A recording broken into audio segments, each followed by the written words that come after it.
Сәлем достар, мен бұл жолы жоқ деген тәсілімді қалай үйренгенім туралы оқиғамды айтамын. Жоқ. Мен сыныпта жақсы оқитын тәртіпті сүйкімді қыз едім. Барлығы меніңше үй жұмысын сұрайды. Класстарым болса менің білімді оқитынымды біледі. Соқтықтан менде үй жұмыстары көбейіп кетті. Мен бірақ бұны істегеніме ешқашан өкінбейтін, керісінше супер команда секілді өзім сезінемін. Барлығына иә. Әрине бұл жақсылыққа бара бермейді. Бірақ та класстарым екіге бөлінді. Біреулері өздерінше, ал екіншілері әңгіме қойғыш. Олар кешке барған кезде мен ешқашан шақырған емес. Мен бірақ солай жұмыстарын істеп беремін. Мен тіпті олар маған көңіл аудара бермейді. Олардың көбісі менен үй жұмысын сұрайды. Еще менімен бірге бір топта болғысы келеді. Барлығы үй жұмысын сұрайды. Иә деп жауап бердім. Ал үй жұмыстарын алып кетеді. Егер де мен істеп болсам, барлығы менен үй жұмысын сұрай береді. Окей деп айта саламын. Бірақ олар көбейтіп кетеді. Бір күні бізде сынып ағай тест алам деді. Сол кезде барлық қолын көтеріп, менімен бір топта болғысы келетінін айтты. Мен байқама иә деп айттым. Олардың барлығы менің арқамды бес алды. Бір күні үстіп сабақ жазып жатқанымда класстарым осы менен нағып рахмет деп айтқысы келмейді. Рахмет, Клара деп неге айтпайды дедім деп ойламын. Ал кейбіреулері мен кетсем болды, үндемей қалады. Менімен сөйлеспейді, тіпті мен көрінбейтін адам секілдімін. Неге олар менен көмек сұрайды? Мүмкін оларға мен жоқ деп айтып көрсем қалай? Бір күні бізде красавчик жігіт бар еді. Оның есімі Джон ба сондай. Ол менен үй жұмысын сұрады. Мен, ей Джон, сен неге менен сұрайсың? Сен өзің істей аласың ғой дедім.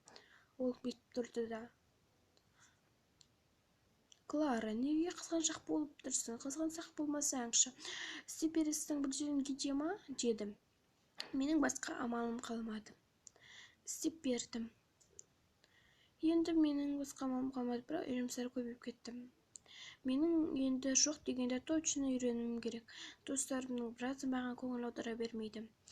Мен ұялып қаламын, олар маған күледі. Мен ешқашан директорға айтқан емеспін. Жоқ, айтпаймын, үй жұмысын істегенімде. Мен бұдан шаршап кететін тұғымын. Ал Джон болса менімен бірге бір топта болғысы келді. Әрине мен оған иә дей салдым. Бірақ оның арам ой бар екен білмедім. Таза арама болды. Бұдан кейін енді менің басқа амалым болмады. 100%. Мен орындауым керек пе? Жоқ. Екеуміз екі айырылатын. Бұл жолы мен оған точно жоқ деймін дедім деп барлық жаздым. Сен неге 50% сен істеуің керексің дедім. Одан кейін ол окей деп жауап берді. Ес дедім де өзімнің сабағымды істедім, бірақ ол өтірік айтқан білмедім. Эй, Клара, өтінемін, сен істеп берші маған. Менің уақытым жоқ дедім. Мен жарайды жазық дедім де пока дедім.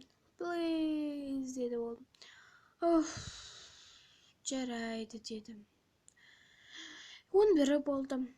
Маған ол хабарласты. Сөйтсе, он кеште жүр екен. Мен қатты оған ашуландым. Сосын оған жазбақшы болдым. Ей, сен неге өзің істемейсің? Әшейін кештерге маған көңіл аудардың ба? Болмайды дедім. Сөйтіп ол оқыды да 7-ші күн болды. Сен менікін істеп бердің ба дедім. Мен істемеген жоқ едім. Мен оған жоқ дедім. Не? Сен маған өте бердің ғой деп ол ашуланды да, қатты ашуланды. Мен бірақ одан қорықпаймын.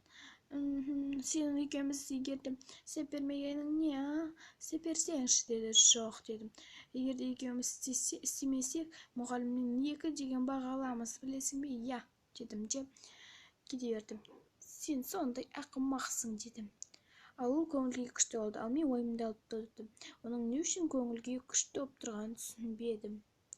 Қызық екен дедім, мен сабақты түсіндірдім. Ал ол қобалжып отырды, неге екен түсінбедім. Одан кейін мен тақтаны өшірдім де, ол бір парақты алып түсіндіре бастады. Ол жыртылып қалды. Мұғалім оған қатал түрмен қарады, барлығы оған күлді. Онан кейін біз сабақтан 2 алдық, бірақ мен қуандым, себебі мен жоқ деген тәсілді үйренген едім. Ал ол ашуланып тұрды, ал мен оған күлімсіреп тұрдым. Жарайды дедім. Достарымның біраз менімен күшті хабарласты, себебі олар да осыны ұнатпайды екен. Кейбіреулері оны мазақтайды. Қыздары мазақтайды екен, себебі ол өзімшіл бала екен. Мен тек өзімнің ісімді бағалайтын қыздармен ғана я деймін.